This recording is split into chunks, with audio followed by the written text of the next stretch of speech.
Wholesale Hotline, where we cover everything to do with wholesale real estate. I'm Jamil Damji. I'm Brent Daniels. And I am Pace Morby. And together we cover the most important parts of wholesale real estate. Lead generation. Conversion of sellers into contracts. And dispositions. Guys, remember when you're watching this show, do us a favor and squad up in the comments. Make sure that you are liking and subscribing to the YouTube channels and in the Facebook group Wholesale Hotline. Most important, we want to know we're doing a great job for you and helping you build your business. So go give us a review on iTunes and or Spotify. So squad up and enjoy the show!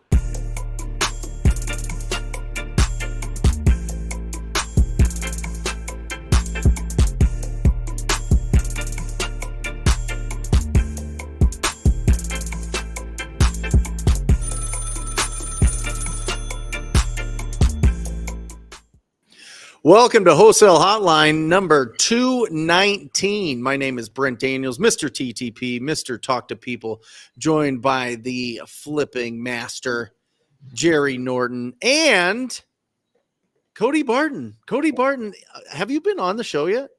I think I was on in the first, somewhere in episodes 1 through 15. It's been too long.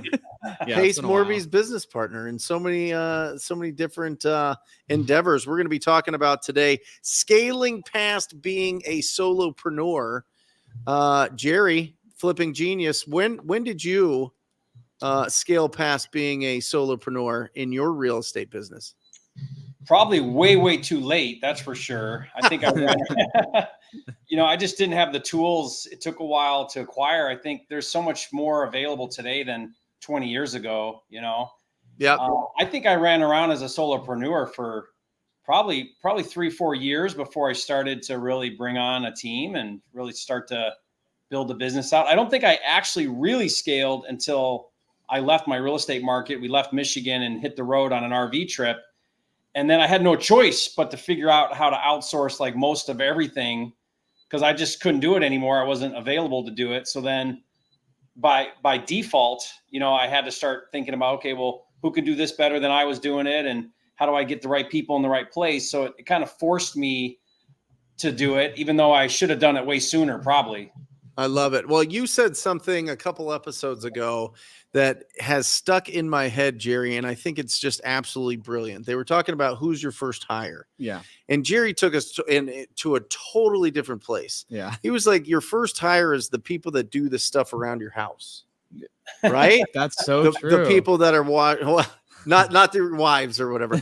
Or your kids. We have some audience members here that are pointing at each other, but the people that mow your lawn, the people that wash your car, the people that take care of picking up and dropping off kids, if you have that type of thing, or a nanny or something, you know what I mean? Something that can free up your time so you can be super focused. And I thought that was really, really, really a really smart answer.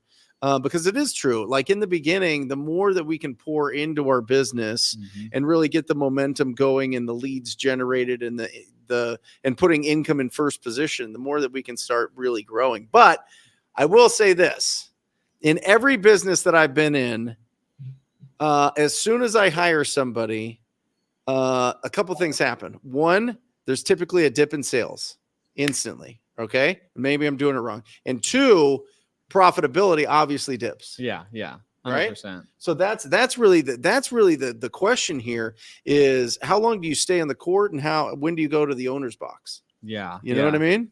I think I think to Jerry's point too, it's getting somebody to be cleaning your house, getting somebody to, taking care of landscape, taking care of a lot of those miscellaneous things. I mean, that's a big one because I think everyone underestimates all of their personal stuff that they have to take care of on a weekly basis or a monthly basis, that they're just like, oh, well, it's not work related, so it's not really delegating. But, if you could free up 5 hours a week of your time from all of those things, you're focusing that on the business. And, to your point on the, the sales dip, it's I definitely see that with, especially if it's in a sales role, if it's, bringing somebody into, a business and What's up? Jamil Damji in the house. Hi, guys. Sorry about that. Oh, never late, but sometimes. Hey, life happens. There it is. Yeah. Traffic happens, right?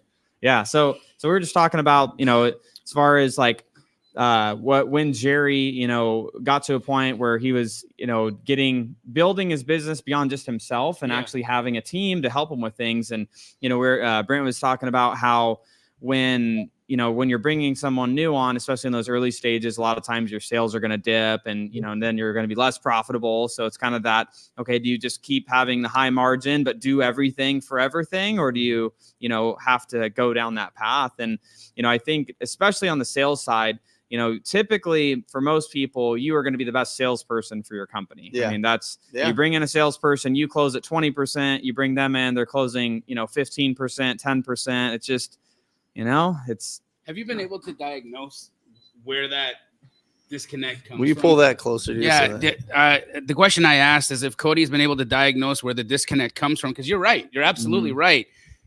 There's you in your business, and then there's others in the business. And not to say that they're going to bring their best, right? But there's a different quality that comes from the principal in any company, right? A different quality of operation, a different quality of pride. Of what? Pride. Yeah. Pride in the work. How you show up. All of the things are different, right? Because it's like a baby. Yeah. Right. It's like your child, and how do you tend to your own child would be a little bit like what you'd be 100%. tending to your business. And so, but I had stepchildren and I raised them like mine. And so I know that there's a way for you to love something as much as something that you birth. Yep. Yeah. And so how do you make that transference?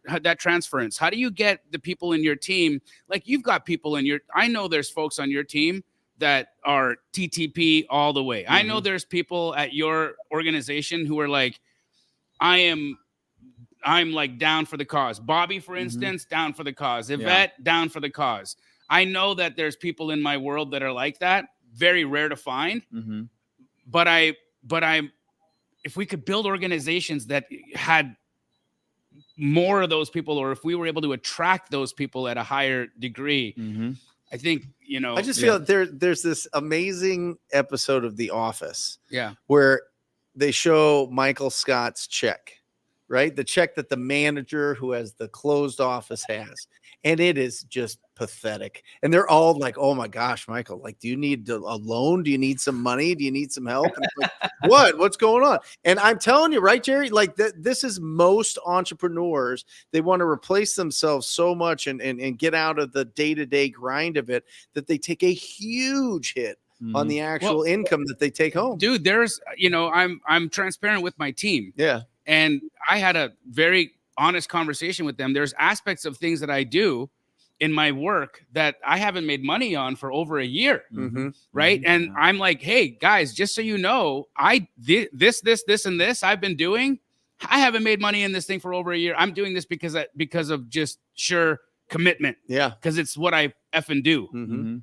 However, y'all have made money because I paid you guys to be a part of still putting this thing and getting it done. And so just letting them, or at least understanding the reality of, so not only have I not been making money on this thing, it's been costing me money for the last year because I'm that committed to doing this piece of my work, right? Which I think that doesn't come unless it's your thing. Yeah, 100%. And I think, when we're talking about like salespeople specifically, it's like you might have, and so we were actually talking about one of the businesses that we had bought, the plant guy, luxury plant business. And we were literally having a conversation this morning where he was like reviewing the close rate percentage for the sales team. And he was like, I can close at this rate, but they're closing at this rate. And I'm like, but you know what you're doing, Matthew, is you're out networking and creating bigger opportunities while they're still closing and still generating the same revenue. Maybe it takes 3 reps to generate what you were generating, but you're now able to go do bigger projects and bigger things, even though they're not hitting the same. And it's like, and I think it's that thing that has to happen at some point is that initial maybe first person that you hire, maybe it's a lower check, but at some point, you get the right people in the right seats doing the right things. And then it's like, well, if you have 2 reps and they could generate as much as you can on your own, but you don't have to do it anymore, that's not so bad. Right. But it is that first person that you bring in. You're who like, is that first person? That's I mean, it depends on the business, I think. okay. Mhm. Let's because I think the majority of the folks that are watching this are going to be wholesale business Yeah, operators, right? yeah. And you have an extensive amount of experience Yeah. in scaling that operation. When we were at at Squat Up Summit, I Mhm. had done a presentation on scale and the specific type of hire that could be the first person, right? Yeah. And I think depending on the kind of organization, if you're trying to build a Keegley versus if you're Mhm. trying to build a, Brent Daniels Yeah. lean, mean, Direct-to-seller, direct-to-seller Mhm. wholesale machine, Mhm. typically that first hire is that very versatile person that can wear all the hats, almost like another version of you. Mhm. Would you say that that's typically what you've seen, or is there somebody more specialized and specific that you recommend? Yeah, so what I look at first is like, what are the skills of that business owner? Like, everyone has their own unique skill sets that they're coming to the table with, right? And so maybe if that business owner, like for me, for example, I don't love doing sales. It's not like where my zone of genius and like passion is. So like for me, if I'm doing direct to seller, whatever model, I'm generating leads or I'm generating opportunities, but I want someone else to be able to actually close those. One of my first hires might be a salesperson, because I can get the leads, I can pass them to a salesperson, I can dispo the deal, or I can acquire it to flip it, or whatever that stage in the process is. But really, I just look at like what are those natural talents that individual has, because some people they lean towards one side or the other. And obviously, as a business owner, you have to kind of do a little bit of everything. You have to figure out and be competent at the thing. But I always look at like, what is the thing that I could delegate to someone that it can take me, so I could focus more on my zone of genius and do more of that, and have them be able to move that thing along. Or for the salesperson, they're just like, I just want to sell. They might hire that operations coordinator type role where they're like figuring out leads, figuring out contracts, figuring out like, just get me on phone calls so I can just sell people stuff or get a contract, and then please let me not have to do a lot of the other stuff. You know what's really interesting that I am hearing Cody say, that I think for the most part, people who let's just call it what it is. Okay, you get a few good deals under your belt. Let's do it. You got a couple of Feeling good wholesale good. checks. You're Yeah. feeling great, man. I got a 40-pounder. I got another $35,000 check and another I'm out $18,000 of the check. business. So I'm hiring I'm everybody. rich. So Right, Jerry? what people do is they use that money to hire somebody that they think is going to replace them. Right. Do you hear what Cody just said? Yeah. Cody said, "Hey, what's your zone of genius? Mhm. Keep doing that, dum-dum. Mm-hmm. Keep Don't doing. stop Don't working." stop working. This isn't your chance to fade to black here. How old are we? Remember, work is our duty. No. You got this idea. You made $100,000. It's time to retire, man. I'm done. I'll tell you what. When I was 22 to 27, getting anything over the 5-figure checks, bro, I thought I was like, You retired. oh my! I didn't even know about taxes. I didn't even know about that business partner, that sneaky business partner I had called the IRS. I was just like, this is amazing. I am balling out. I'm gonna replace everything. I'm gonna get people to do everything for me. I'm Right. such a genius. I am. Look at my vision. I've got big plans, and I love being a leader. That's so good. And I'm reading books on like the biggest business people back in the day. Yeah, and you're their like Ray Dalio. biographies. You're looking Oh, at yourself. yeah. You're just calling Yes. yourself Ray. You're like, oh yeah, I'm a master of the universe. But it's the fact, right? Is that somebody just wrote in the chat here, duplicating yourself is a great use of time. Listen to what we're saying, brother. That's not what we're saying. Yeah. You're not going to duplicate yourself. You are you. You are uniquely you. You're going to hire somebody that you're going to find what their zone of genius is, and you're going to help them explore that and allow that to come and bless your business in their specific way. And when you're hiring for a certain type of person, look for qualities that are not your qualities, because this idea that you're going to hire yourself out of your business is why you lost the $100,000 after you got those 3 checks. Well, you give it back to the market. I mean, Right. you get the money. First of all, your financial thermostat that was set from the time that you were born to the time that you were 12 is set too low. You need to be hanging out with people that have way more than you and provide way more value, so that you don't go out there and blow it all because you think that it's endless and and every year is going to be great, right? And like you more- don't get to more the Hall than of the Fame next. having one good season. You know what I mean? But that's how we feel when we have 0 in our account. Now we have $60,000. It's like, oh my gosh. Well, you know what I mean? Especially if our what I- family's never had that. Go ahead, So Jerry. what I often see happen is, you're the solo person, you're running the whole show, you're the janitor and the CEO, right? And then you start to scale. And the problem is you're not yet a leader. And you start to scale, you start to hire, but you're not developed into a good leader yet. So for one, you don't attract really good talent because good talent's not going to follow, low level leadership. They're only going to follow high level leadership. So you got like subpar talent. You don't really have processes because you're still trying to figure it out. So then what I see a lot of business owners do is they go through this phase, and then phase 2 of like the scale phase, they're like, man, this is worse than when I did it by myself. I made more money all by myself. And so then you got 2 choices. You stick it out and develop and go through that process. And it's hard and painful and hiring and firing and developing yourself. And then you get to that next phase. And then now you're like a legit business, or you go backwards and you go back to the solo. And that's why, if you think about it, I mean, 80% of businesses are probably subcontractors, solo owner operators. They're not businesses. Right. And that's because they never make the transition in that middle phase. Like, I have a partner right now in a wholesale operation, and he's doing like 50K pretty consistently a month gross. The problem is it takes the same bit of team to do 50 as it does to do 250. I mean, not quite, but roughly. There's economies of scale, right? So I keep telling him, I'm like, we're set up to do 250, but we're only doing 50. We're just not dialed in. We don't have the right thing going. We're not there yet. And what do we got to do to get there? And it's going to be really no more people and no different marketing, just getting really good at what we're doing, getting really good talent. Now, all of a sudden, that same overhead's doing 250 that was doing 50, or whatever, 200 that was doing 50. Yeah. That's when you transition out of that beginner phase of growth where you're just not a good leader yet. You just got to know that, right? Like, you've never done this before. It's okay. Stick with it, keep developing, and you can hopefully grow out of that. But instead of just go backwards where, you're working 80 hours a week, but you're taking home all the money and you got a high paying job. Let me go around the table just real quick, Jerry, and we'll start with you. Like, where do you think your zone of genius is? Where do you think that you know what I mean? At this point in your career, what has made you be at the position that you're at? You know what I mean? Like, what do you think you're the best at in your operation? I mean, I definitely test as very, very high visionary and very, very low integrator. Right.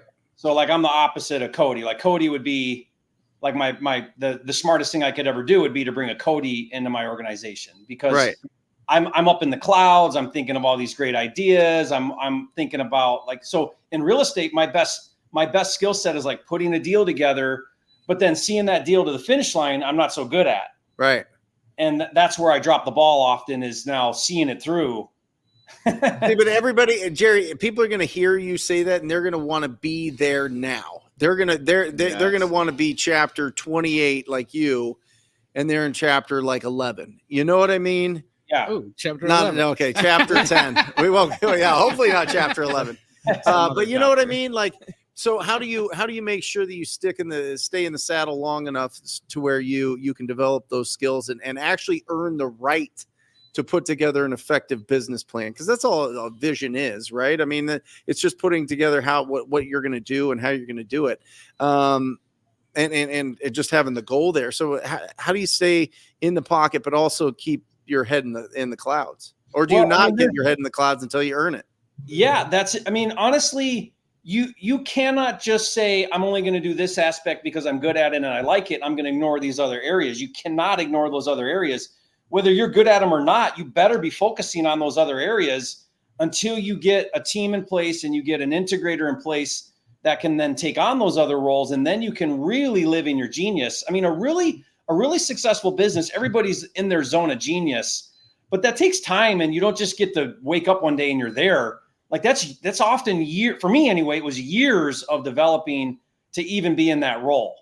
And oftentimes I'll find myself out of that role, and then I'm having a real hard look in the mirror and saying, okay, what changes do I need to make? Because I'm not in the right spot here. I'm not really where I should be. And same with everybody else. Like, if somebody else here, I got the wrong butt in the wrong seat, because if it's not, then we're just not going to have that synergy that we need to have. Jamil, superpower. Well, my superpower has always been connecting to people and connecting people. Yep. Right. I am very much that guy. If I look at anything that brings money into my world right now, it was connecting the dots. If I look at the basis of my contribution to Keegley, it was connecting the dots. Yep. Connecting to people. Yeah. Creating those long-term connections that have still continued to pay. But it actually made you money. It's not like this thing that it's like, oh, I'm getting connections for one day down the road to do something. You were making connections to pay your bills. Yeah, I see connecting the dots as how I extract money from the world. Right. Right. And my mind has always worked that way. Right. Because I've always looked at, like, if I put this guy and this guy together and I draw a line, can I yank money out of that? and it's how I'm wired. Yeah. Right. And even today, Bobby and I were having a conversation. We've been sort of dancing around over the last little while. Like, what do we do next? It's nice to have those moments where you're like, what's next? Yeah. Right. Where should we focus? And I've been keeping my my mind open and trying to be as receptive as possible, so that I can figure that out. I can figure out those little pieces. Right. Yep. And at the end of the day, what it took for me to be able to determine the next move was literally going into my mind and putting dots there of who could do what. And then I was like, oh, got it. Yeah. And then as soon as I was able to connect the dots with the people that I already had in my world, I knew what was next. So you were like, oh, there's this buyer that I know, an investor wants a property in this area. Who do I need to talk to find a house for this buyer in this area? Right. Or it's like, hey, I have this one unique skill, or I have these 5 unique skills. I have this unique opportunity here, but I'm missing this piece and I'm missing this piece. And I'm lost because I'm missing these pieces. And Jamil, you make a lot of really good deposits, like emotional deposits with people. So absolutely. You could reach out to me and need something, and I'm going to drop everything to help you because you're just constantly making deposits in my emotional bank account. So thank you. And it was real that you say that, Jerry, because today I made a phone call to somebody that I wanted to connect the dot. I wanted to draw my line through the dot. I called this guy. It's been months since we've chatted last. And I said, hey, long time no talk. How you doing? Good. What are you doing? Waiting for you to call. Amazing. Great. Well, this is what I want to do. Are you in? Yes. Thanks.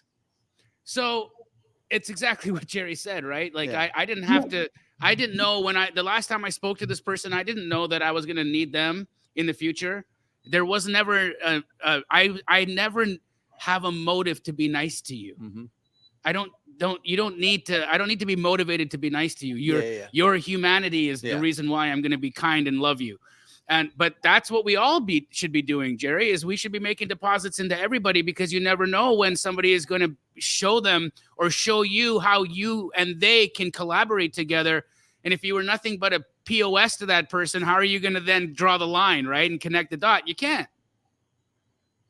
Yeah, that's at least for me. I'm a dot connector. For sure. I need to be able to see those, and then I just draw them, and away I go. Love it.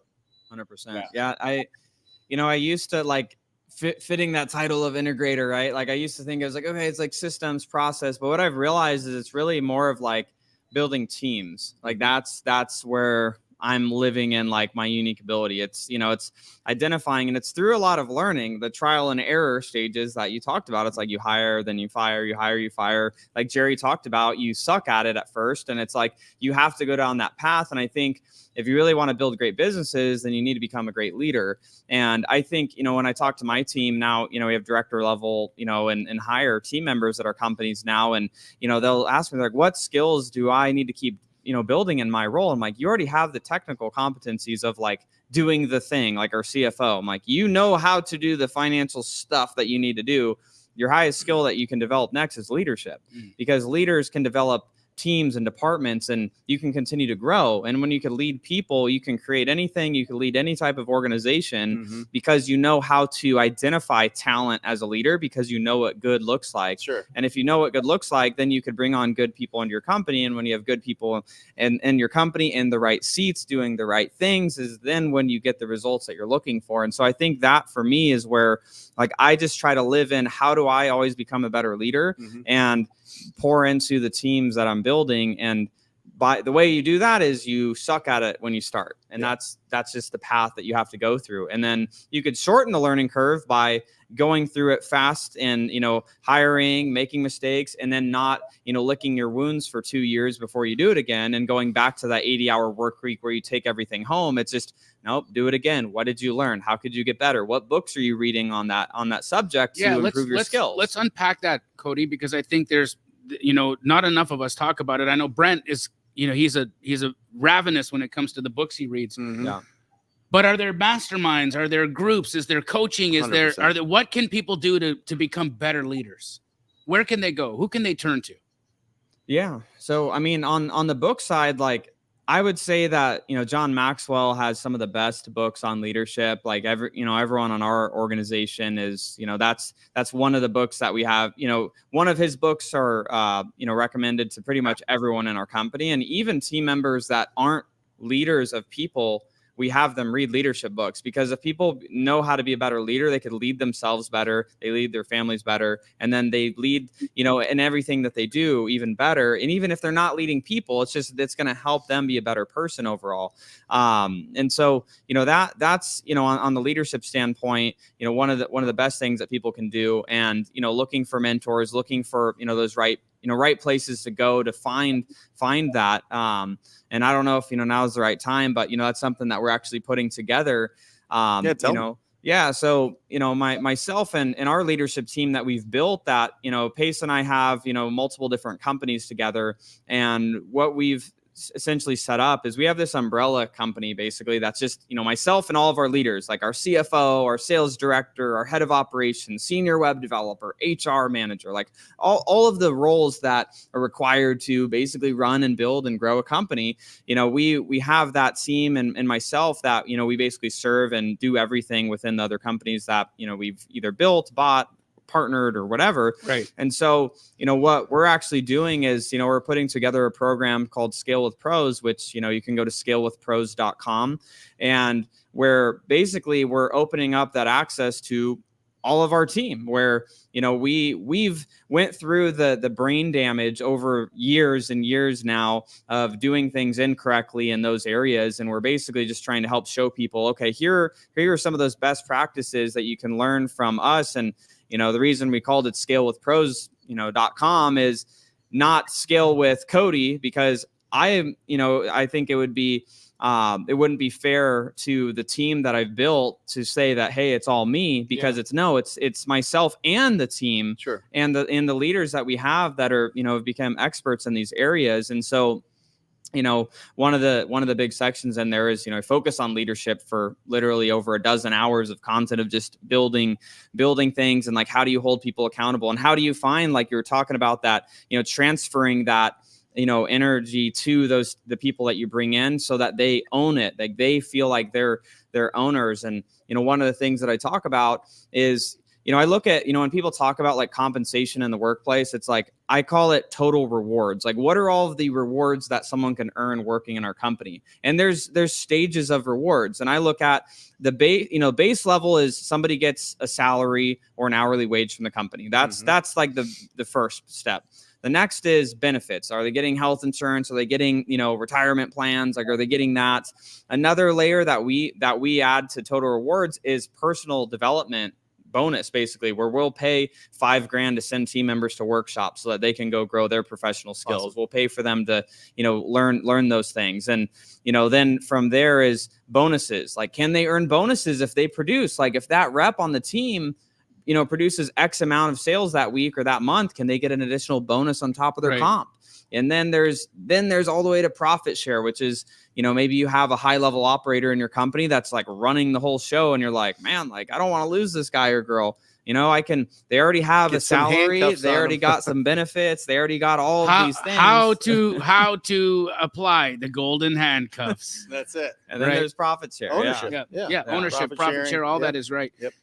It's interesting that you're doing this, Cody, because as I was asking that, I was thinking to myself, I'm like, man, wouldn't it be brilliant if somebody in the know who's done it, somebody like this guy, put something together where you could actually turn to and say, okay, look, I'm trying to develop as a leader. I'm trying to develop my team in leadership. I want to scale. I want to do something larger than what we've got right now. Yep. And I feel like I've got the key ingredients, but I just don't know how to make a good soup. Right. And you do need to come to the people who have already done that before, folks who have scaled multiple companies, been able to do this from a systematic and a replicatable process. That's the thing, guys. It's got to be systematic and it needs to be replicatable. If it ain't systematic, you can't replicate it. Right. And so the key, I think, of what these guys is growth. Right. And how I know that what they do works is, well, hey, they're out there buying more companies so that they can continue to apply their system, which they've been able to replicate so that they can scale the company and make more money. So that's pretty dope, dude. Yeah, it's like pretty it's cool. Like the thing that I always tell, like, we're buying, we're closing on a cleaning company we're buying right now. And we talk about, like, with these business owners, it's like every business, there's like certain ingredients that you have to do to like get, but then doing them in the right order to get them to succeed. Like baking a cake. Like if you do the wrong order, like the cake's going to come out, it's not going to rise correctly, or there's going to be some weird taste to it or something. It's the same with the business, like doing the right things in the right order to get the right result that you're looking for. I love that. I love it. What I'm wondering, Cody, is like when Pace comes up with some like harebrained idea, do you have to tell him like, Pace, that's a stupid idea, we're not doing that? Or like, how do you handle such a high visionary guy? Because someone's got to then do all that work with the great idea. Yeah. I think I think as over the years have went by, like, with me and Pace particularly, it's like, a lot of the ideas now are just, buying not new businesses, but buying already successful businesses, which I can get behind that. It's like, I'll take those crazy ideas. Sometimes I'll have to tell him no. Like sometimes, he's like, oh my gosh, he's like, I met this guy, they have this business, and then they send it. And I'm like, Pace, they're losing hundreds of thousands of dollars. Their team's a mess and they aren't coachable. And I don't know, man. Like, you got to have, like, I say there's like 3 keys to, especially when we're like buying a company, but just when you're building a team too, it's like, I say you need to have people that are humble, people that are hungry, like they need to be hungry to grow professionally and personally. And then they need to be smart, but not just smart. I thought you were going to say honest, and I was going to be his Triple H. People smart. Smart. Because the thing is, like, you guys ever had in your organization, you have someone that they're just so freaking great at their role, but they're such a freaking knucklehead and they just like butt heads with everyone around them. Yeah. And like, you have to like put them in a box. Bobby, do we know anybody like that? Not you. He's looking at me like I'm trying to. But calling him out. Not at all. He's not a knucklehead. But I mean, look, you get people like that. People who are actually they're talented. They're just miserable. Yeah. And they don't know how to have, like, their attitude is just so terrible that it's like, you can't help dude, them. like you're your own worst enemy. Yeah. You've got all these skills. You've got talent. There's so many great, incredible things about you. You're loyal. You're this, you're that. Yes. Yet every time you walk into a room, you depress the whole room, right? Like your energy is that bad. Yeah. And is there any hope for those people, or should we just throw them away? I think there's hope. Okay, so like one of the things, like, because a question that that people have been asking us, like, when we're going in and like buying a company, do we just go and rip out the team and fire everyone? Yeah. I don't believe in doing that, first of all. Right. Like businesses don't move people move businesses, is my belief. And so we want to love on the people that are in the business. And so there's 2 paths, and every person gets the choice in the company, that you can either be coached up or you're coached out. Your choice is based on your humbleness, your hunger, and your people smarts. And those things, need to be there to actually be able to continue in the organization. And so I think there is hope for those people, but they have a lot of work they have to do. They need to be reading a lot of books. They need to do the work up here, and here, because some of that's hard. It's like, how are you just such a butthole to people? But so I think some of those things are harder. It's like, I would rather train an honest, happy, nice person a skill than train a butthole, how to be nice and honest and treat people right. Well, I think that I think you also find people that are very good at tasks, at just getting tasks done. Yeah. And that frustrates a lot of people because they're just going to do the task the way that they were taught to do it, as opposed to taking ownership of it. Mm-hmm. And there's not a lot of movement in the creativity that they have towards what they're supposed to be doing. They're just going to be like, I need you to tell me what to do. And they get a lot done, but that can rub people the wrong way as well too, because they're like, I'm waiting on you. I need this done. You know what I mean? That's exhausting. And I think that's where I think when people are first hiring their teams, where they end up working more because now they're doing their work and part of the work of their team member, because the team member isn't able to do the tasks on their own. Yeah. And that's one of the things that I coach our internal team leaders and the people that we partner with. I'm like, we manage based on outcomes, not on tasks. Like, this is how the sausage should look when it's done. Right. I don't care how the sausage is made on the way. It's just, this is, as long as we're following our company's, core values, our mission, our vision, like all of those things are true. Y'all figure out how do we get to this end result of the sausage. But, it's like that. I think that's a part that people struggle with too, is like they try to manage team members by like micromanaging every little thing they do. And it's just like, that's a way to burn out as a leader too. Mm-hmm. Guys, we're at the back half of this show. We're going to be getting into a lot of questions. So if you have real estate or wholesaling specific questions, throw them in here. You guys have been putting some awesome ones in there that we'll get into here in just a few minutes when we, kind of wrap up our conversation here with scaling and growing and leadership. And I think energy is super important. I think that coming in, batteries are included, having authentic enthusiasm for what you're doing really sets the tone. You know what I mean? You just have somebody that walks in and you're like, you know what? This person's awesome. This person has great energy. And it's not like a fakey type of, shelling up, being over like bombastic to kind of hide insecurities, but just genuinely excited for whatever's going on, that there's a project that we're going to go conquer. We're going to do it together and be really inspirational, be really a part of it. And I think that you need that in an operator. More so than skill. I mean, if you take somebody that's got that phenomenal attitude, great energy, but they don't know anything about the business, I take that guy all day long. Every time. Somebody with 20 years experience, but stuck in their ways and not teachable and bad attitude. I tell our team members, and unfortunately we had to let someone go actually this last week. And, there's like in our organization, we encourage, like one of our core values is we bring solutions before problems. And it's just, it's to get people to critically think. Like, we want critical thinkers in our organization and to encourage also, it's like, it's okay to make mistakes is, that's something we always tell our leaders and our team. It's like, guys, it's okay to make mistakes. Don't be scared to make mistakes. Just don't make the same one over and over again. Like, that's, and we just say it's like we want learners in our organization, not non-learners. And in my opinion, non-learners are the people that do the same thing. And it's like Groundhog Day. You have that same conversation of like, hey man, like, or, hey, like we had this conversation 2 weeks ago and here we are again, having the same conversation. Like that's a key distinction. Like on our team is just like, guys, we can't tolerate non-learners. It's okay if someone makes mistakes, but like if they acknowledge, okay, I messed up. What did you learn? Like, that's what I want to know is what did they learn from an experience so that they can be better next time? And how could we help coach them along to not make that mistake again, right? Yeah. And so that's definitely a big thing, Jerry, like you're saying, it's like you want people that are coachable. And, we look at that as like you're a learner or a non-learner.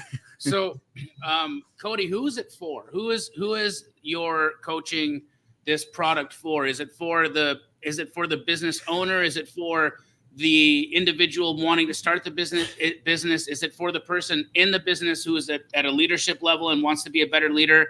Is it for all of the above? help me understand who our avatar is, because I think, guys, these are incredibly important skills. And, I'm tempted to do it. Like, I'm tempted to learn so that I can be a better leader. I want to be a better leader always, right? If there's things that if there's one thing that I could learn this year that would help me be a better leader with my team, I'm all in. Yeah. So help me understand who this is for. Is it for a guy like me? Is it for a guy like Bobby? Is it for a guy like Brent? Is it for a guy like you? For all of us? Yeah. 100%. Jerry? Yeah. So iguanas.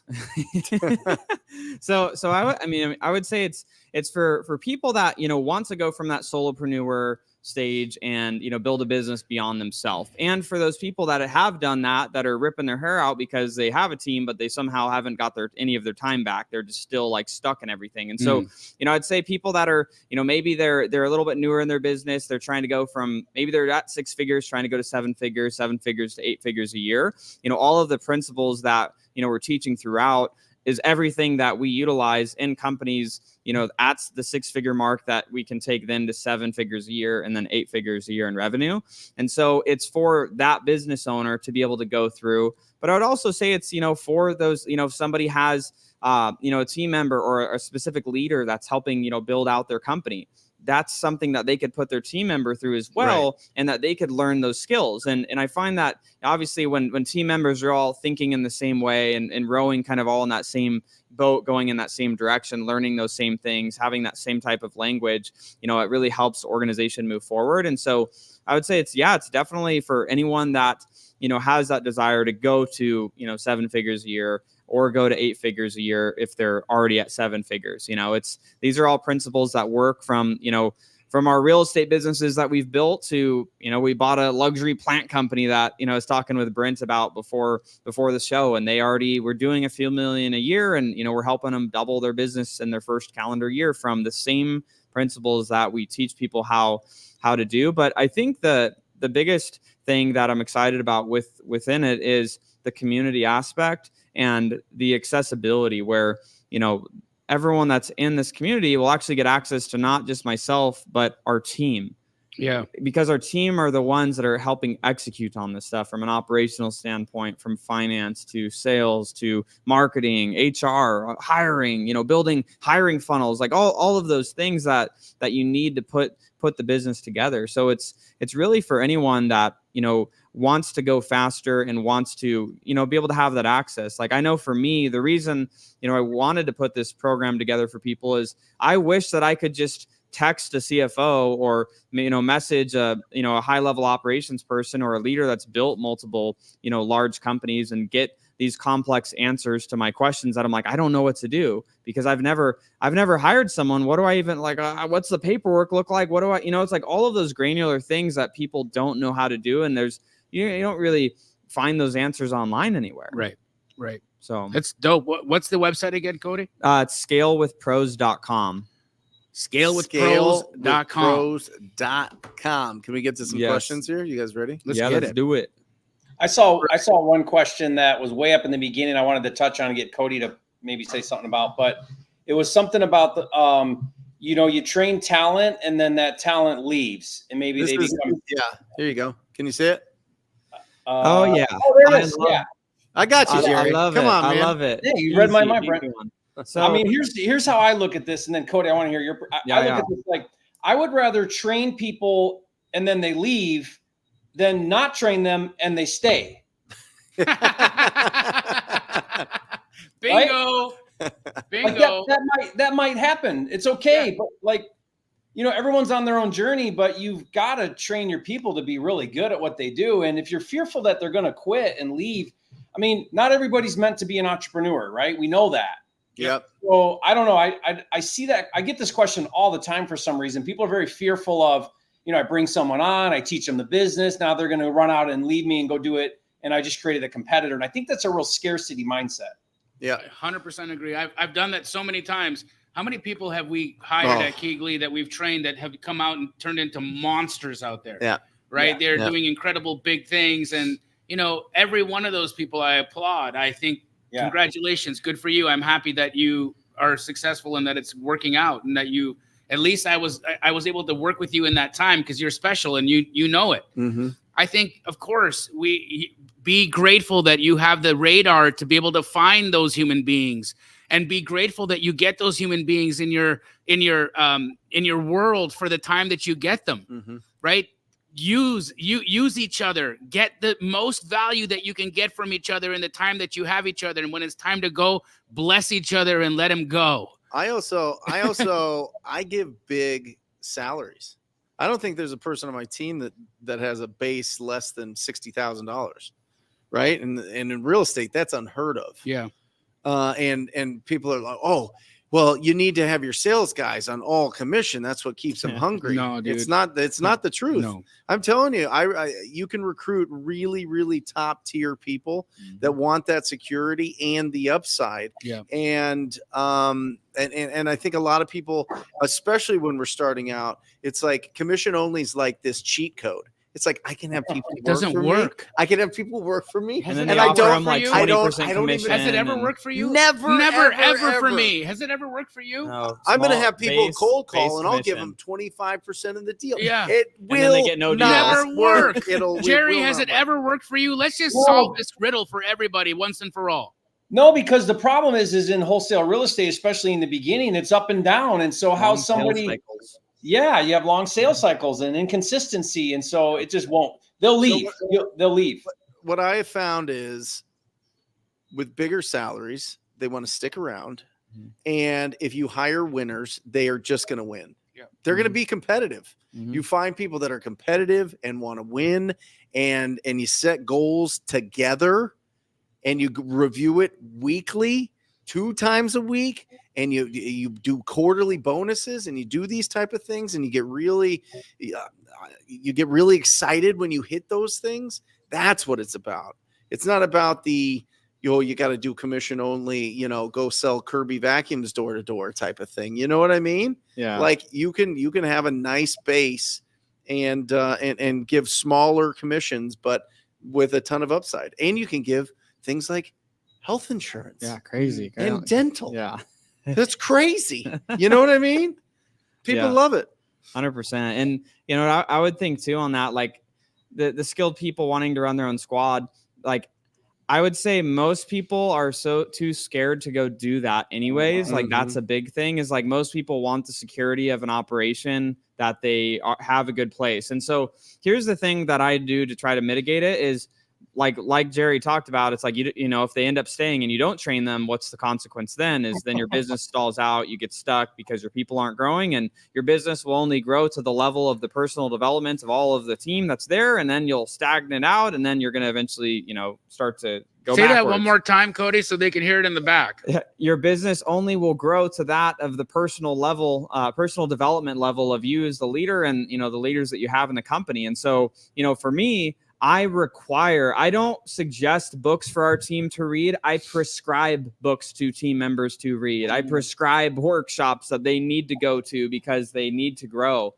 And because I know if they're growing in those areas, that it's going to help the business. And I think that some people get that scarcity and when they don't know how to hire great people either. Like we have our hiring dialed in, like we have a funnel of how we hire great people. And so I just know we're going to hire great people when we hire. Yes, do we make mistakes occasionally, but it's few and far between at this stage anymore. And so when you can learn to get great people, you don't have to worry about, okay, I'm going to be able to replace them if they leave. And I don't say that in a negative way of like everyone's replaceable. It's more like, no, I'm so confident that we can find A players that I'm totally fine to love on the A players that we have in our company and to help them just continue to grow. And think about, why do people leave companies? I think that's a great question to ask. Why do people actually leave companies? They don't feel appreciated. They don't feel like they're earning what they deserve. You take credit for their work as the managers. It's managers treat them like crap. There's a lot of reasons that are totally preventable by having great leadership and great culture. They leave toxic cultures. I mean, I think if we eliminate the 10 different things that cause people to leave companies, it keeps people there. Like why would you want to leave if you're earning great money? you have benefits, Mhm. you have, and I know not everyone's going to be able to provide that starting off, right? But it's like, if you have a great culture, you care about your people, you treat them right, you follow through, you say you're going to do something for them, you do it, you do all of those things, why would they leave? And then The if only they do, time only thing I've seen was greed. Was the only time that I saw Yeah. that happen was. and that goes to humble. The Yeah. humble part of humble, hungry, and Yep. people smart is like, Yep. got to be humble. It's like, Yep. you're not the we owner. missed the humility part, because Yeah. here's the thing, right? When I hired Homeboy, what was the question in our interview that I thought won it? I was like, what do you want? What do you want out of this job? He's like, I want your desk, I want your seat, I Yeah. want your job. Yeah.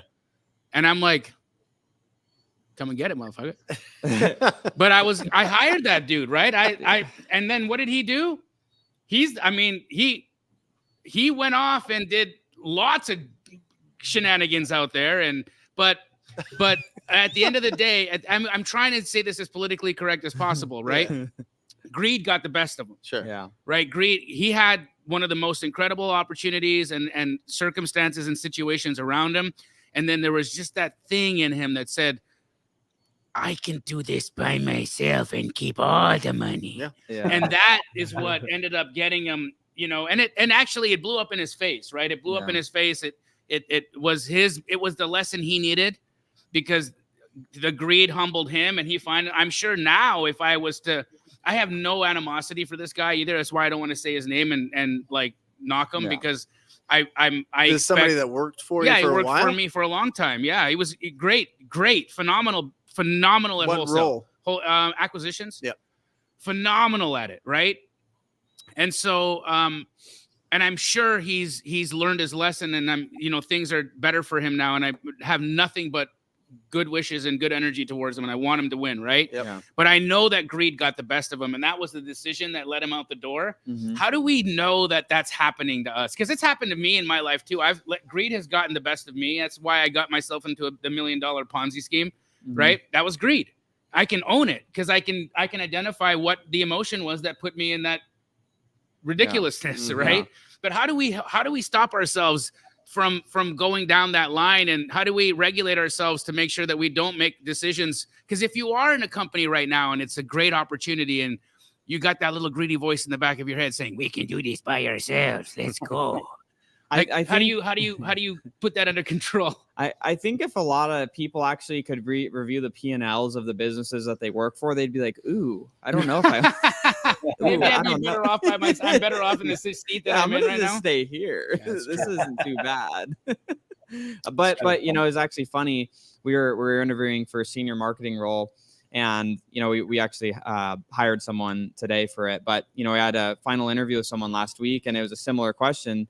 Jamil, we had this guy in the interview. He had already done a few things in the interview that were red flags that I'm like, yeah, this guy's probably not going to make it.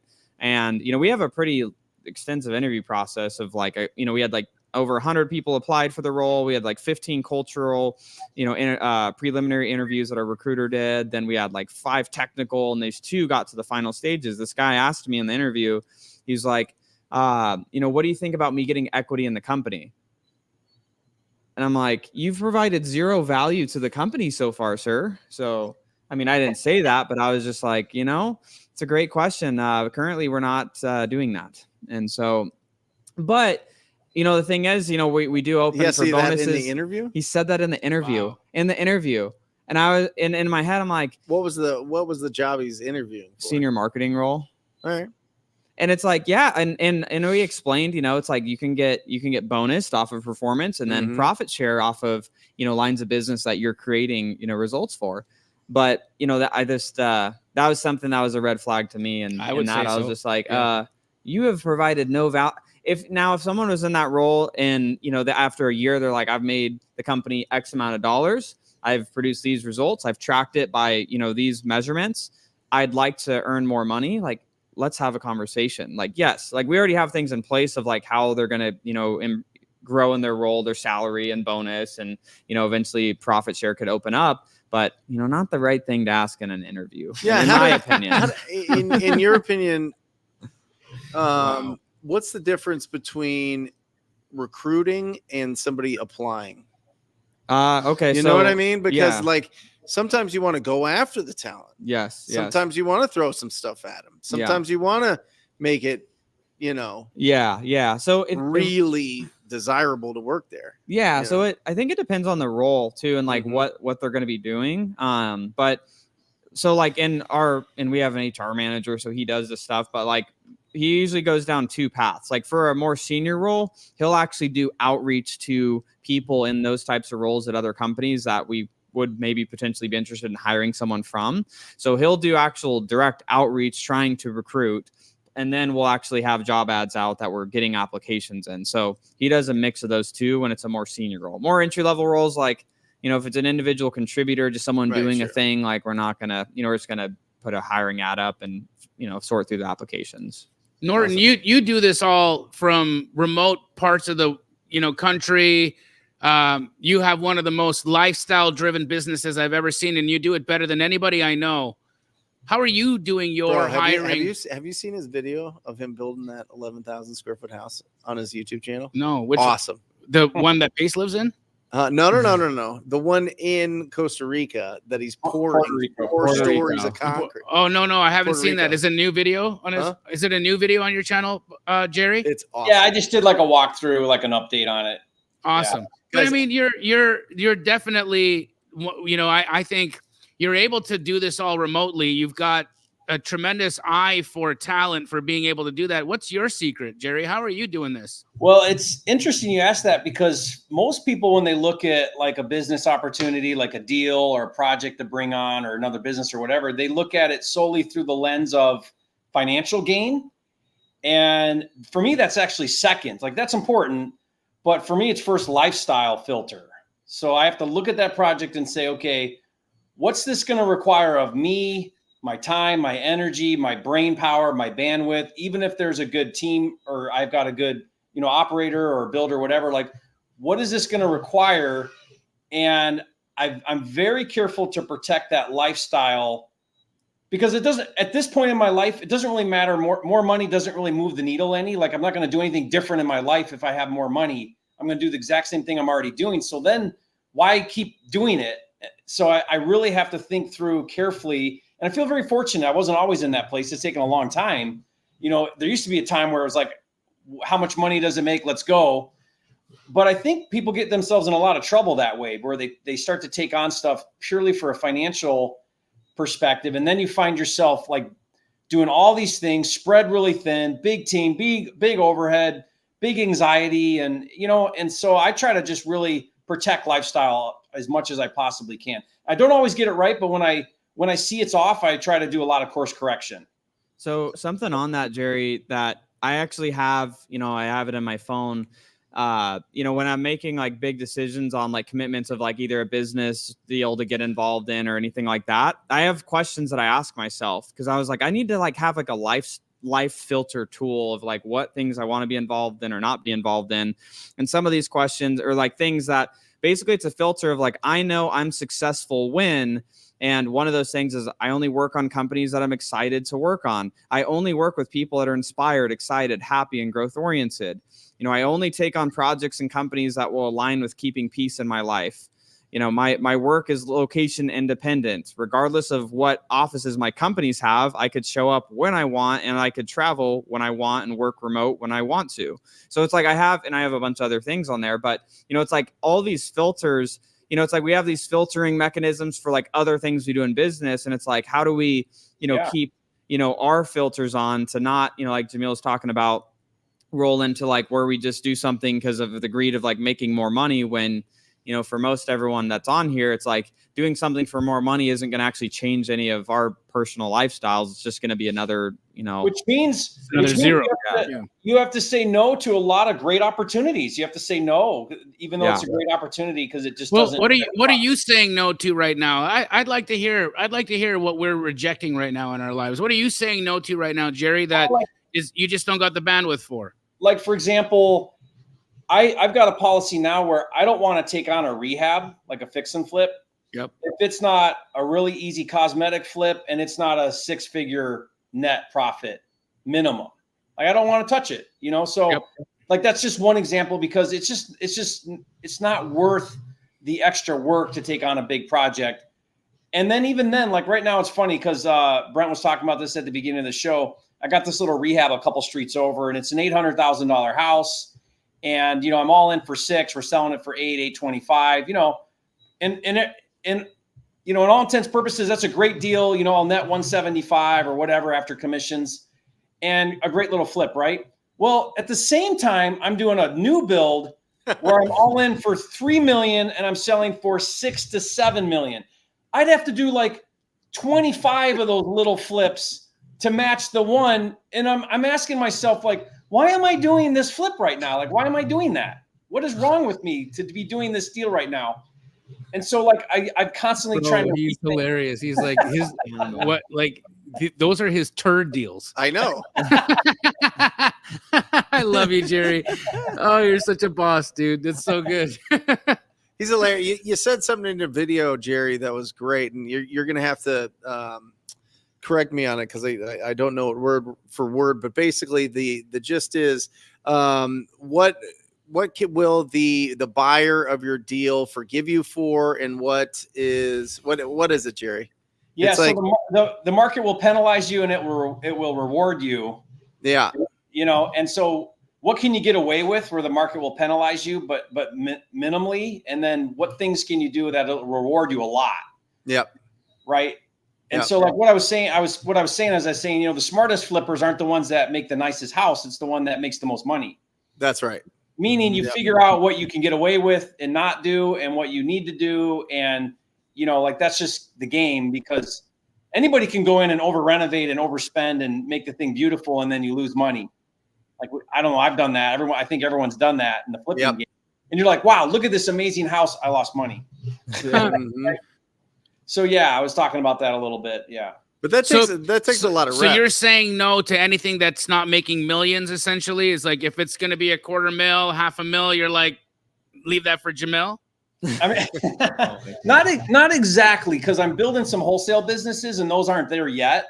But the goal is like, how do we get there as quick as possible? I do not want to run a wholesale market that's not making, you know, $1 million plus a year. If we're not all on the same page with that, then what are we doing, guys? Let's stop. Right. So I'm just trying to have that vision of like, how do we go big? I'm just like more margin over volume kind of thought process.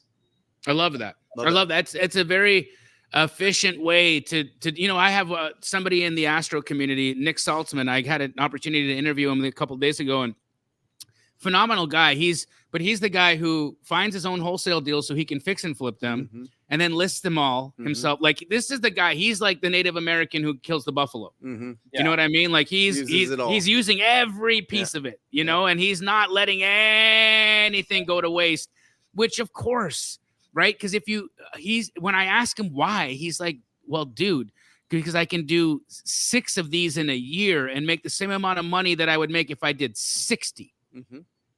And I'm way happier. Well, look how much spread is built into every wholesale. Right. Yeah. So, I mean, that's what Jerry's talking about. He's talking about the efficiencies.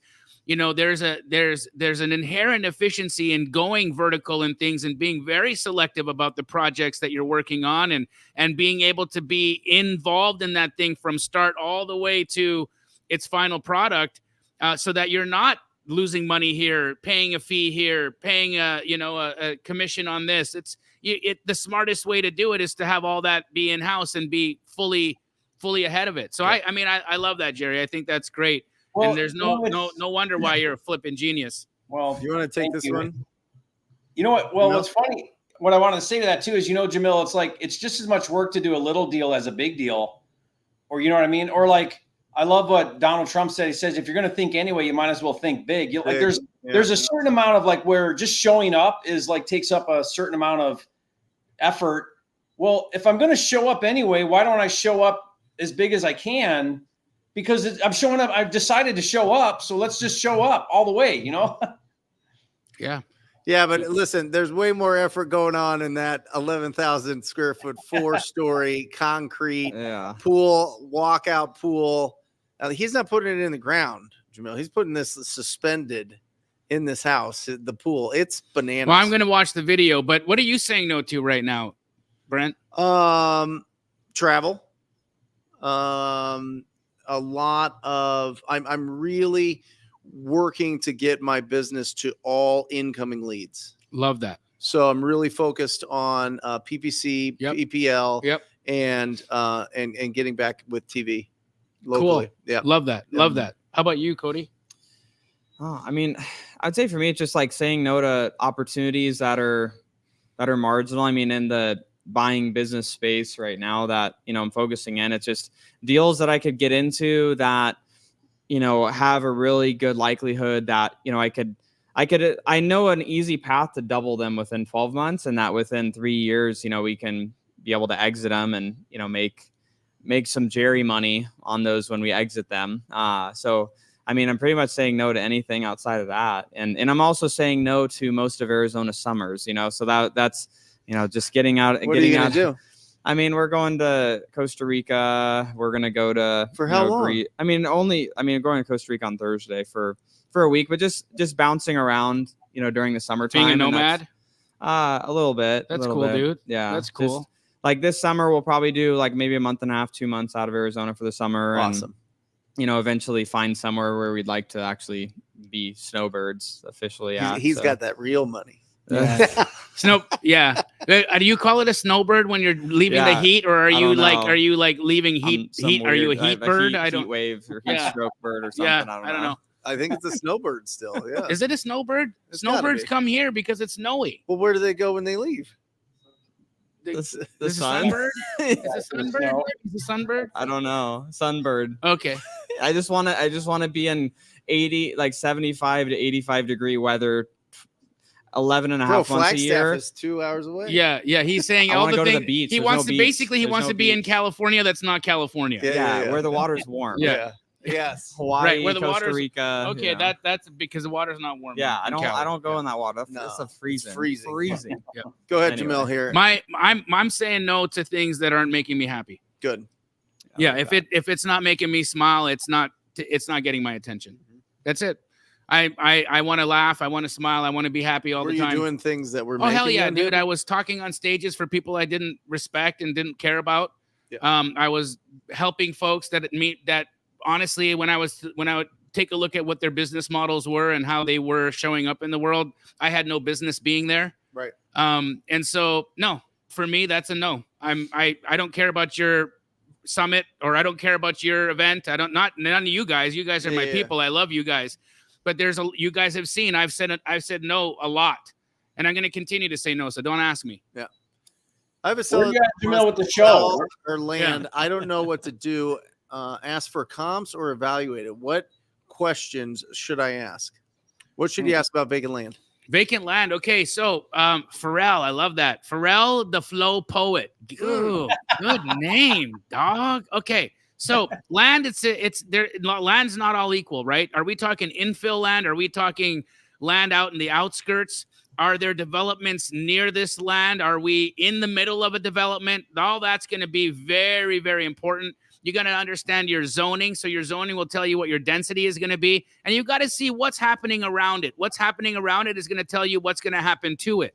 Okay, that's the easiest way for you to understand what your piece of land will do is what did a neighbor do? That's it. What did the neighbor do? If the neighbor is a single family house, then the good chance yours is going to be a single family house. If your neighbor is just land for days, then yours is probably going to stay land for days. Right? So take a look at what's around it. What's around it is informing what it is. So how you price it then is very much a product of what's around it. So to give you another example, if we're talking infill land, right? If you're talking a piece of dirt in the middle of Phoenix that, let's just say a house burned down, okay? In whatever neighborhood it is. I don't care if it's West Phoenix, East Phoenix, South or North. A house burns down and now we got a vacant lot. Okay, well, to me, that's called an infill lot. Okay, an infill lot's usually going to trade at about 25% of what the final product would sell for. Okay, that's where I need to be in order for this to make sense for me to go and reconstruct a house there. So to give you an example, right now in Phoenix, if I'm going to be able to sell a new construction house for $400,000, I would want to be paying how much for the lot? $100,000, right? And I do that all day. I buy those lots all day long for $100,000 that I can sell the house for $400,000. And that means that you need to get it for a little below that in order for a builder to want to buy it. Now, if we're talking the outskirts of the city, and maybe it's a little bit farther away, and I might need to do a little bit more work, but there's still zoning, there's still an opportunity, and there's still developments around it. Now you're talking about 10% of what the product is going to actually sell for, because we're a little bit farther out. Right. So the more desirable price point as well, the more desirable the piece is, the more it's going to be worth. Again, Jerry, you're doing these new construction builds in Paradise Valley that are selling $4 or $5 million. Are you paying $1 million for the lot? Well, we were. Prices are a little different now, but yeah, $1 million was about for a 1 acre lot, north-south facing. We were paying about $1 million. And where are you at now? But what are you paying now for that same dirt? But you're right. It's equal because now it's a $6 million, not a $4 million. So we're paying. So now you're $1.5 million. Yeah.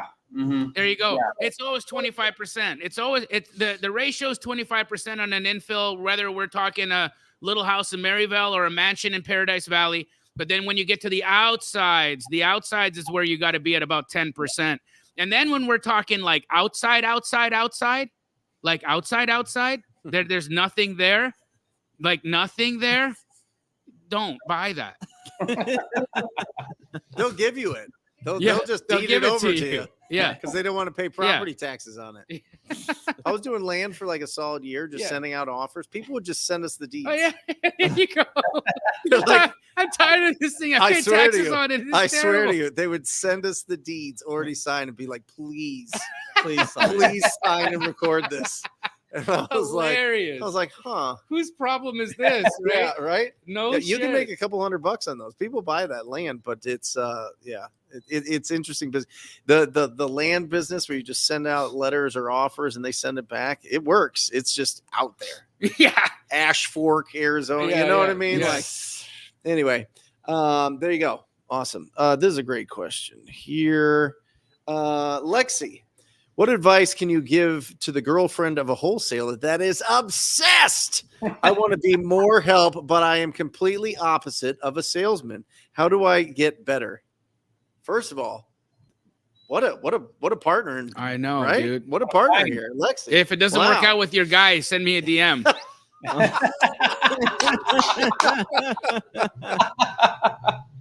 Wow. I mean, for real though, that right there, that's a lady, and she's trying. What would you do?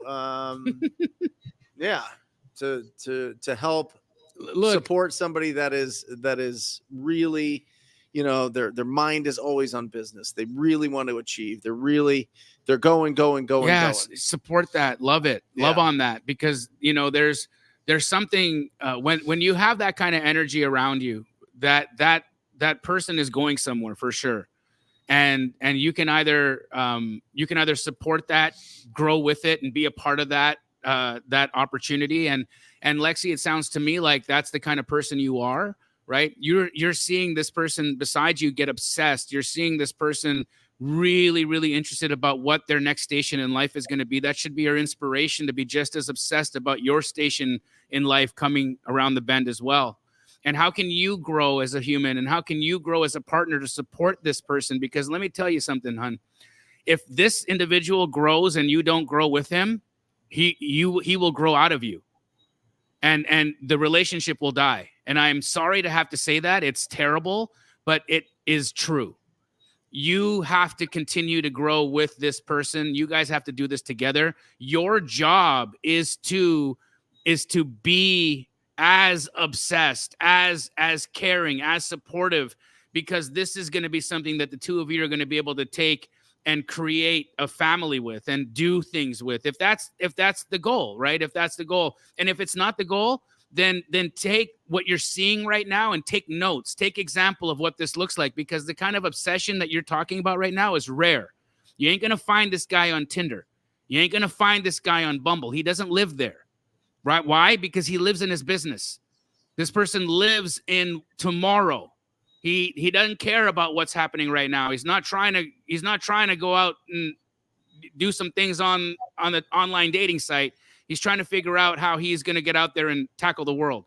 So that's What my if opinion. she wants to be part of the business?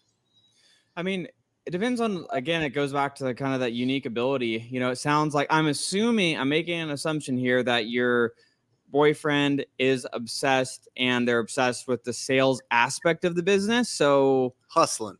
yeah, hustling, obsessed with the sales side of it. See what you can do to help with that. Like, that would be the most ideal scenario, is if he loves sales, you don't like sales. Well, the great news is he could do sales, and you probably lean more towards maybe doing some of the other things, maybe organizing his unorganized self, because that's what I found is a lot of times those crazy salespeople are pretty unorganized. They don't know how to put the spreadsheets together, and how does the CRM stay organized so that they could just sell as efficiently as possible.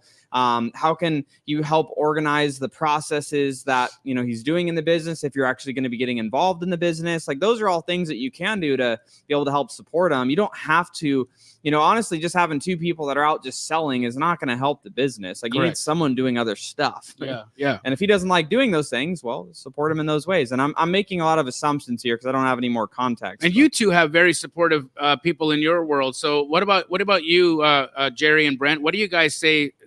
How could Lexi be an Anne Marie? Well, here's what I would say. I mean, definitely just to kind of go along with what Jamil said, you have to align with that vision, because the road of an entrepreneur is a very challenging role. It's a difficult life to be with an entrepreneur, because their brain never shuts off. Like 24/7, their brain doesn't shut off. And you have to learn how to work with that. And it's not easy. So if you're on the same path together, then you can learn how to work together and create something amazing. One small tactical piece of advice I would give you, Lexi, is I'm working with a young couple right now, and what the wife does, newly married, she's super supportive, is he's working the full-time job. She's working too, but what she does is they're doing agent outreach, Jamil. And what she does is she queues up the leads. She gets the agent's numbers. She runs it through the deal analyzer. She gets everything all organized for him. And then he comes in, and in his CRM, he's got like 10 leads ready to call with the numbers all figured out. And he can just start doing the calls. So she's saving him a ton of time doing some of that admin. That's what Cody, I think, was trying to say. Yeah. So talk to him and find a way to where you can be that support so that he can stay on the phones if that's what's the right thing there. But if you're just asking that question, like, dude, I'm obsessed with this, and you maybe sounds like, how do I be a part, and how can we build something together? Every guy wants a woman on his side, and every woman, I think, wants a man where you guys are aligned in vision and purpose, and you're heading in a direction together. That's what makes a relationship really powerful. That's where 1 + 1 = 10 is, when you're at least both heading in the same direction, have the same vision, aligned together, and building something amazing that you both call your own. Like you're calling it yours together. That's special. Love that. Yeah, I couldn't imagine if Aaron was my personality. You know what I mean? I don't think I could. I don't think I could ever date or be with somebody that intense was good at sales, or wanted to get loud, or wanted to, you know what I mean? Yeah, like, of course. And so you needed that balancing energy. Yeah, they say there's only one headshot in the household.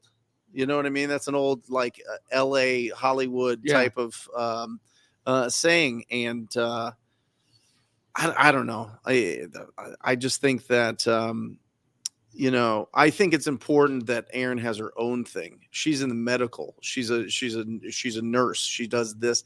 That's her spot. That's what fulfills her. And I love that about her. I love that she's not in the business, and I love that she lets me do my thing, and she's a cheerleader. So that's the thing. So for you, she has to have her own obsession. She has her own thing. She has her own thing she's obsessed about. Of course, she's cheerleading you on. She's supporting you by getting out of your way so that Brent can be Brent. Yeah. But she's got her own things that make her happy, and she's not seeking her happiness from you. Yeah. That's also brilliant. That's a very healthy, beautiful way to have a great life. So there you got it, Lexi. There's all these different ways that you can be supportive. You can take care of yourself and get obsessed with your own thing. You can see how you can be complementary to what he's doing, and see if there's parts that you can add to the mix to help this individual do their thing. You could show up with the best of you to want to grow and to want to develop the same way that your man is. Whatever it is, you get to pick your flavor here. But I think the thing that we all heard was you can't do nothing. Yep. What advice do you give for first-time fix and flippers using hard money lenders? Wear a diaper. Oh, don't miss your payments. Yeah. Yeah. Oh, Get ready to go over budget. It's going to go over budget, and it's going to sell for less than you think. Yeah, it's going to cost you more. You're going to make less money, and you'll probably poop your pants. Yeah. Yep. There. How's that, Joshua? Very encouraging. Yeah, don't. Well, I'm not sure what you mean by using hard money lenders. I mean, you're going to be borrowing debt, and maybe that hard money lender is probably not going to fund the entire cost of the project. They typically don't, which means you're either coming out of pocket some or you're supplementing with private money, which is what I like to do.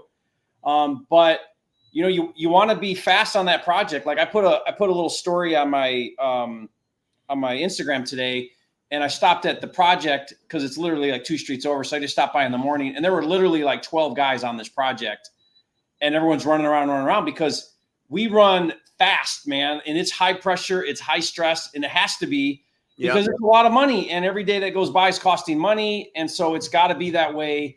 And it's not for everybody, but like everyone's got to know we got to go. And if you can't handle that, then it's not a good fit, so.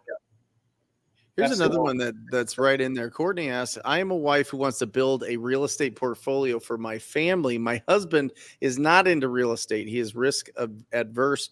How can I convince him to buy into the dream with me? Oh yeah. Man. Convince is it's so hard to convince somebody to do anything. They got to want to do it with you. A man convinced against the will is of the same opinion still. Yeah. That was me and Anne-Marie when we started. She was adamant against me doing real estate. And guess what I did, Courtney? I did it anyway. And you know how you get somebody unsupportive to be supportive? Show them success. Yeah. That. They'll get on board real quick. Yeah, Bobby, we just seen this. We were out on day with Pace over here the last week. And there was what's Rhea's last name? Do you know? Campbell. Rhea Campbell. Mm-hmm. Yeah, this woman's incredible. She, her husband's a physician, so he's got his own career and doing all kinds of big stuff. But she's was a commercial real estate agent who has just like taken her business by storm. Right? Yeah. She's raising capital. She's built a fund. She's buying a boutique hotel. She's doing it. Right? Like she's all over it. And she was talking about the fact that her hubby isn't really kind of in it with her, right? And so I shared my experience. I was like, well, I'll be honest with you. I had the same thing and it didn't last. Yeah. And I want you to know that you got to bring them with you. Mm-hmm. Now, one of the things that the mistake I made was that I was successful in what I did, but I didn't force the subject. I didn't say, hey, you got to come along with me to do this. Otherwise we're probably not going to make it. Right. So Courtney, what I would say is this doesn't have to be draw a line in the sand, but here's the deal, right? If you're going to go out and build this and you're going to do something that you're proud of, you're going to want this person to be proud of you too. You're going to need it, right? So take a look at the guy beside you and make the assessment, because here's the facts. You might be a millionaire and you might be divorced.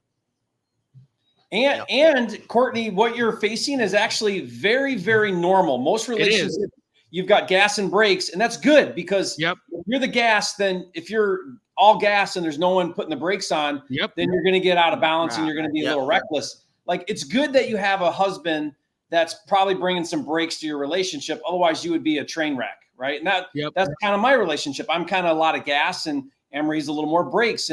But what you've got to do is you've got to learn to work together. So if he's all brakes and no gas, it's going to be a challenge.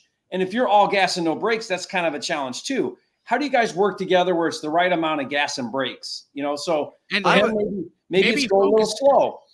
Yeah, or maybe maybe the real estate part isn't what's exciting to him, but what you guys can create together is. Mm-hmm. right? And so it doesn't necessarily need to be where he's helping you in the real estate part. Maybe there's other aspects of the business that he can be helpful in that aren't like, nuts and bolts of real estate that are still super helpful for you to create. But whatever it is, find a way to create some synergy, find a way to create some cooperation and collaboration between the two of you, because it's going to be necessary in order for you guys to grow together and for you guys to really enjoy this as a unit, which is what you want, right? Why build this dream if there's only going to be one of you there? I'll tell you, living the dream by yourself is a little lonely. How about you go out and you find an ugly house, you talk to the property owner, you get that property under a purchase agreement, you sell that purchase agreement to an investor in town, you get what's called an assignment fee. This is a check and or a wire that happens at the closing of the transaction. You put $12,500 down in front of your husband and say, there's more of that coming, baby. There's more of that coming. And I'll tell you what, I'm going to put this away until we can buy a real safe investment property. That's what we're going to buy. What do you think of that, honey? You don't think he's going to go for that? He's going to go for that. Right. Well, people get risk adverse about buying a rental because they should be. Yeah. You should be. That is not the first step that you do. No. I agree, Brent. I think There you go, dude. He nailed it. Yeah, you're talking about a portfolio there. Do some transactions first. Bring some cash in. Then maybe build a portfolio, right? I agree with that, Brent. That's great advice. Yep. So good. I just think, and then when you can buy that rental property at a discount, because you know how to source discounted properties now, and you can refinance that and get all of your money back out. Where is the risk? Where's the risk?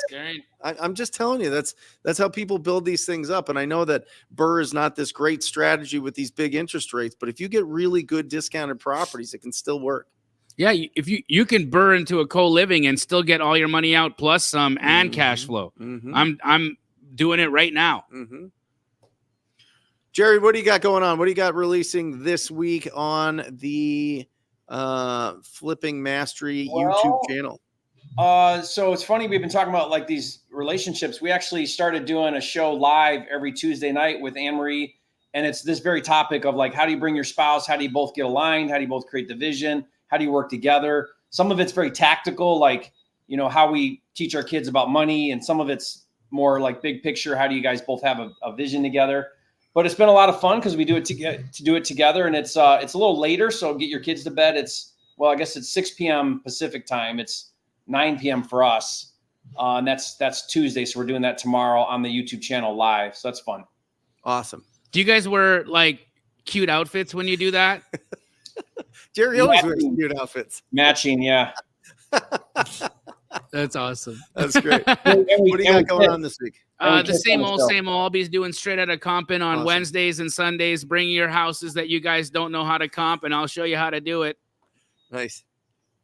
Love it. Shoot, man. You're week, leaving. I'm leaving. I'm going to Costa Rica on Thursday. So what's your favorite part about Costa Rica? Man, we keep ending up going back to Tamarindo. It's just like a sleepy, surfer town. Awesome. And it's just, you can kind of just like, it's just the weather's just like great, like all the time. The ocean is warm, which is important. Got it. We actually like because I know you go there a lot. We like to surf. Okay, yeah, cool. we like to surf, and then it's a jungle. There's like monkeys running around. That's neat. I've never been to Costa Rica before. Oh, it's one of my favorite places. The first time I went there, I didn't know really. I don't know. I was just like, I don't know what to expect, but I was like, wow, this is pretty dope. So sweet. The site again? Yeah. So for those that, are looking to scale their business, you can go to scalewithpros.com. Pace and I are actually going to be doing a little challenge with people on there tomorrow night. But yeah, scalewithpros.com to check out more info on that. So dope. Awesome. Join me, guys, Wednesday from 1 o'clock to 4 o'clock Eastern time, or 10 o'clock to 1 o'clock Pacific Standard Time on the Brent Daniels Real Estate Live show on the Brent Daniels YouTube channel. And for all of you that are in there talking about how awesome inbound leads are, I want to help you do the PPC. Go to talktopeople.com. Go to talktopeople.com. Check out what that is all about. And we're going to get you the hottest inbound leads possible. And that's it. Thank you, guys. On behalf of all of us, Jerry Norton, Cody Barton, Jamil Damji, Brent Daniels. We love you guys. We'll see you next week. Later. Or just say squat up. So squat up and enjoy the show. Yeah. Yeah. Okay. 1, 2, 3. So squat up and enjoy the show. What are you doing? I didn't say nothing. Why? I don't know. Okay. So squat up and enjoy the show. Cool. I think we should use the one where Jamil doesn't say anything.